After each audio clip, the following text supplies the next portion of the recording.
This morning, the secret is out. A convicted child molester who's been living here in New Mexico for the past 20 years without registering as a sex offender is finally set to do things by the book. Back in 1984, David Milstrup pled guilty to sexually abusing 4 boys in Maine. He spent 3 years in prison there and 3 more on probation, but Milstrup never registered as a sex offender as he was supposed to, but rather he moved to Santa Fe, where he's lived ever since.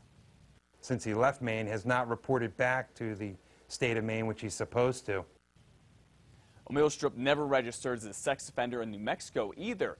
His wife called us last night saying Milstrup had no idea that he had to register in Maine and that the state never contacted him about it. Well, Maine Sex Offender Registry says Milstrup just disappeared. Milstrup's wife says they'll call Maine this morning and register there. He will not have to register here in New Mexico, though, because he abused the boys before 1995 when New Mexico's law changed. New this morning, Albuquerque police arrest a man they say was trying to meet up with what he thought was a 13-year-old girl. The girl was really an undercover cop, though. Investigators say Christopher Lopez contacted them both online and through text messages and wanted to meet up with this teen. Instead, he met police. Lopez is now charged with child solicitation by electronic communication. Police think they now know who killed a man in Santa Fe. Oscar Ornelas was found dead near La Cienega in early May, just 6 days after his family reported him missing. Police have arrested and charged Luis Para Solis with his murder and Jesus Castillo as an accessory. The sheriff's office isn't releasing any other information as they are continuing to investigate. Also in Santa Fe, cops arrest a man for the 9th time for DWI, only this time the suspected drunk driver was driving an ATV. You've got to look at this video here. This is dash cam video of Angelo Ruiz being arrested on Tuesday. Police were called after getting reports about an alleged fight between Ruiz and his girlfriend. Well, they found him driving the ATV. He's supposed to only drive with an ignition interlock, and there obviously was no interlock device on his four-wheeler. The New Mexico Corrections Department is now auditing every prison inmate's record after a serial burglar got out early, all because of a paperwork problem. Don Gutierrez got out of prison on probation last December, 2.5 years before he was supposed to. Well, not long after that, police say they caught him breaking into homes again. And prosecutors on a new case discovered that Gutierrez was not even supposed to be out in the first place. The Corrections Department blames this on the courts, saying they didn't send over all the paperwork. We did not have the judgment and sentence that was the term of imprisonment for 7 years. Since this happened, the Corrections Department has discovered it had the wrong release dates of 2 other inmates. They were in the future, and the inmates are still in prison. Well, could someone have swindled the New Mexico Finance Authority out of millions of dollars? That is a question this morning after investigators say someone who used to work there faked financial documents.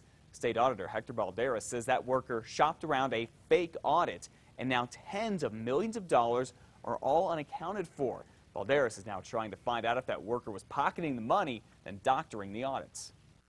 I need to make sure that, that this bad actor who we cannot locate didn't actually embezzle funds, as it seems that he was trying to stall both management and auditors from coming in and verifying those funds.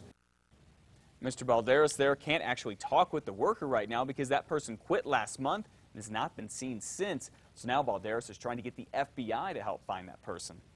New Mexico's supercomputer has been a super pain for taxpayers for years, but this morning the state's fancy supercomputer is on its way out. The state now says that it is planning to sell the room-sized computer.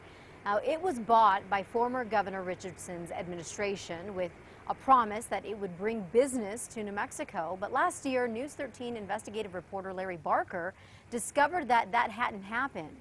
Taxpayers have already dropped $20 million into the project and could be on the hook for another $1.5 million before it's actually sold. 5:06 is now the time, all right? We all know that going through the airport security is just not what it used to be before 9/11. That is for sure. And now there are some questions about another security check, this time with TSA testing drinks, the ones you buy past the security checkpoints. News 13's David Romero is live at the Sunport. So David, it seems like we just started hearing about this in the past few months. Is it something new? Not really, Matt. TSA officials say it's actually a practice that's about 5 years old. You would think having food or drink past security checkpoints in the airport would be safe from further inspection, but that is not the case. A measure was introduced back in 2007 that does allow TSA members to test certain liquids even past checkpoints. We spoke with TSA officials who would not comment on camera, but instead submitted the following statement to us. TSA employs multiple layers of security throughout the airport where passengers may be randomly selected for additional screening.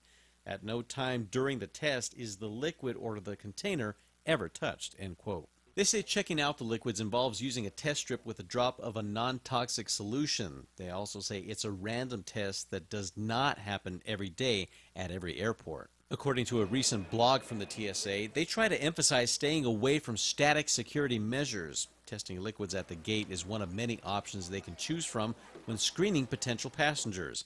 For security reasons, members of the TSA at the Albuquerque Sunport cannot discuss which exact tactics are used, but officials say you can expect it to happen here.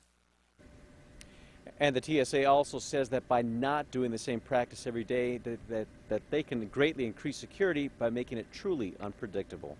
Matt, back to you. All right, thank you, David. All in the name of safety. To find out what you can and can't take on a plane, in case you forgot, you can check out the TSA's website. We'll have a link to that later this morning on our website at krqe.com.